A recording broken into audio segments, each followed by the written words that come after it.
السلام علیکم ورحمۃ اللہ وبرکاتہ۔ بسم اللہ الرحمن الرحیم۔ شروع کرتی ہوں اللہ کے نام سے جو بڑا مہربان نہایت رحم کرنے والا ہے۔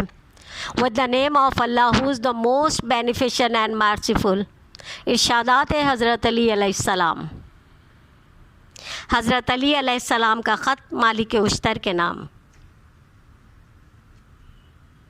A letter of حضرت علی علیہ السلام for مالک اشتر۔ حضرت علی کا مکتوب مالک اشتر کا نام۔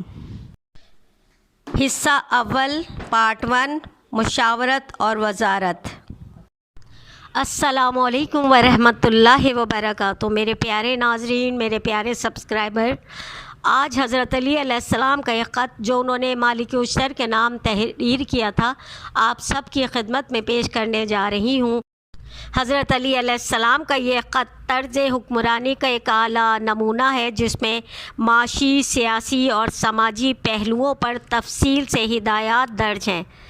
تو آئیں چلیں شروع کرتے ہیں۔ حضرت علی کا مکتوب مالک اشتر کے نام۔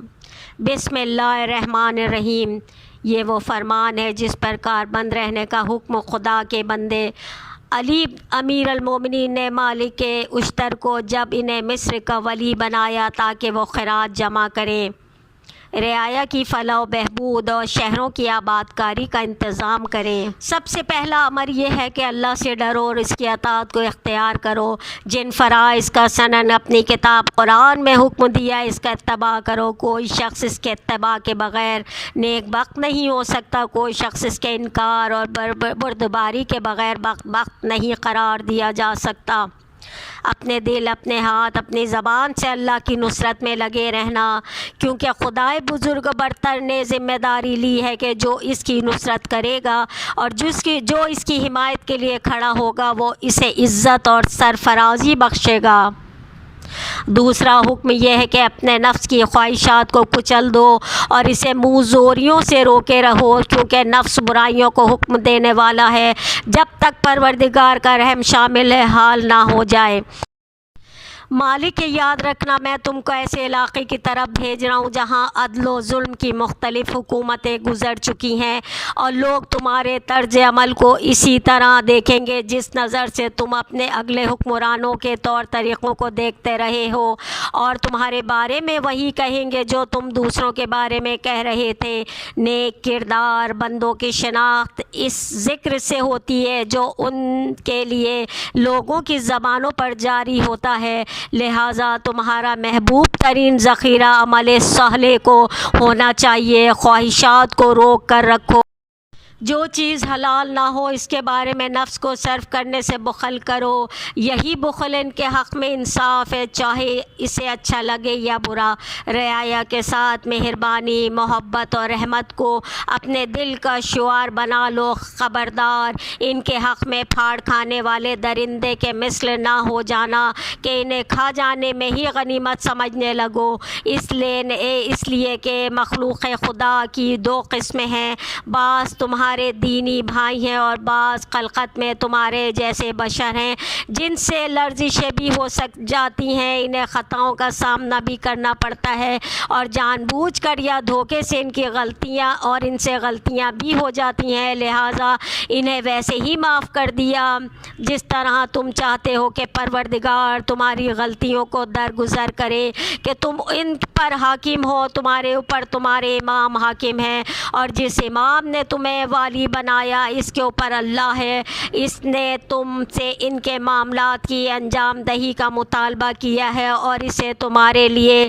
ذریعہ آزمائش بنایا ہے۔ خبردار، اپنے نفس کو اللہ کے مقابلے پر نہ اتار دینا کہ تمہارے پاس اس کے عذاب سے بچنے کی طاقت نہیں ہے، تم اس کے عفو اور رحم سے بے نیاز بھی نہیں ہو۔ خبردار، کسی کو معاف کر دینے پہ نادم نہ ہونا اور کسی کو سزا دے کر اکڑ نہ جانا، غیظ و غضب کے اظہار میں جلدی نہ کرنا اگر اس کے ٹال دینے کی گنجائش پائی جاتی ہو۔ خبردار، یہ نہ کہنا کہ مجھے حاکم بنایا گیا ہے لہٰذا میری شان یہ ہے کہ میں حکم دوں اور میری اطاعت کی جائے، اسی طرح دل میں فساد داخل ہو جائے گا اور دین کمزور پڑ جائے گا، انسان تغیرات زمانہ سے قریب تر ہو جائے گا۔ اگر کبھی سلطنت اور حکومت کو دیکھ کر تمہارے دل میں عظمت و کبریائی اور غرور پیدا ہونے لگے تو پروردگار کے عظیم ترین ملک پر غور کرنا اور یہ دیکھنا کہ وہ تمہارے اوپر تم سے زیادہ قدرت رکھتا ہے۔ اس طرح تمہاری سرکشی دب جائے گی، تمہارے طغیانی رک جائے گی اور اللہ سے اس کی عظمت میں مقابلہ اور اس کے جبروت سے تشبیہ کی کوشش نہ کرنا کہ وہ ہر جبار کو ذلیل کر دیتا ہے اور ہر مغرور کو پست کر بنا دیتا ہے۔ اپنی ذات، اپنے اہل و عیال اور رعایا میں جن سے تمہیں تعلق خاطر سب کے سلسلے میں اپنے نفس اور اپنے پروردگار سے انصاف کرنا کہ ایسا نہ کرو گے تو ظالم ہو جاؤ گے، اور جو اللہ کے بندوں پہ ظلم کرے گا اس کے دشمن بندے نہیں خود پروردگار ہو جائے گا اور اس کی ہر دلیل باطل ہو جائے گی اور وہ پروردگار کا سد مقابل شمار کیا جائے گا جب تک اپنے ظلم سے باز نہ آ جائے یا توبہ نہ کر لے۔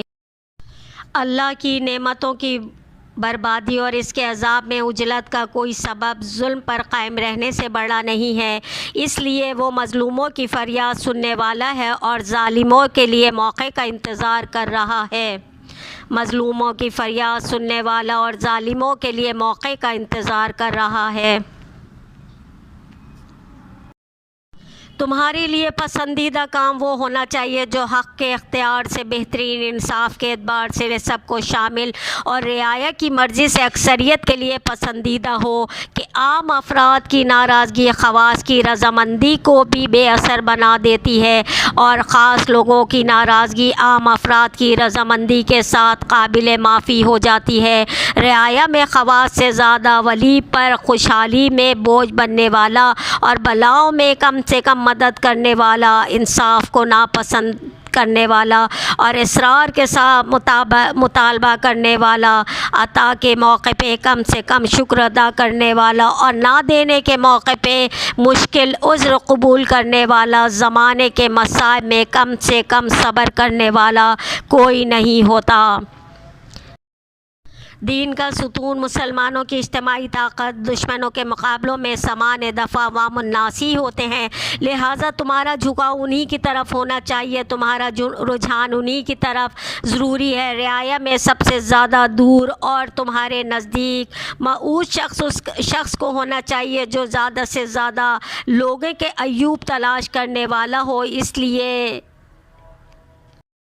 اس لیے کہ لوگوں میں بہرحال کمزوریاں پائی جاتی ہیں اور ان کی پردہ پوشی کی سب سے بڑی ذمہ داری والی پر ہے، لہٰذا خبردار جو عیب تمہارے سامنے نہیں ہے اس کا انکشاف نہ کرنا۔ تمہاری ذمہ داری صرف عیوب کی اصلاح کر دینا ہے اور غائبات کا فیصلہ کرنے والا پروردگار ہے۔ جہاں تک ممکن ہو لوگوں کو ان کے تمام عیوب کی پردہ پوشی کرتے رہو، جس طرح اپنے عیب کی پردہ پوشی کی پروردگار سے تمنا کرتے ہو۔ لوگوں کی طرف کینے کی ہر گرہ کھول دو، دشمن کی ہر رسی کو کاٹ دو اور جو بات تمہارے لیے واضح نہ ہو اس سے انجان بن جاؤ۔ چغل خور کی تصدیق میں عجلت سے کام نہ لو کہ چغل خور ہمیشہ خیانت کار ہوتا ہے، چاہے وہ مخلص ہی کے بھیس میں کیوں نہ آئے۔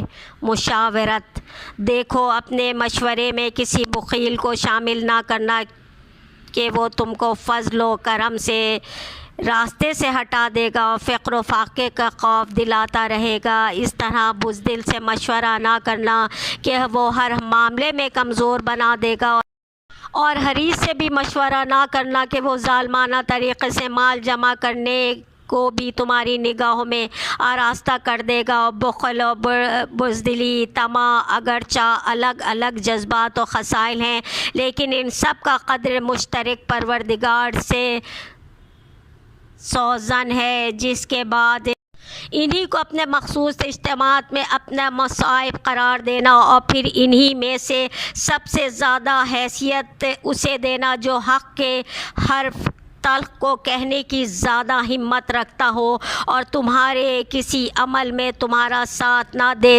حضرت علی علیہ السلام کے ارشادات: اپنے دن کا آغاز صدقہ دینے سے شروع کرو، اس دن تمہاری کوئی دعا رد نہیں کی جائے گی، اچھی بات بھی صدقہ ہے۔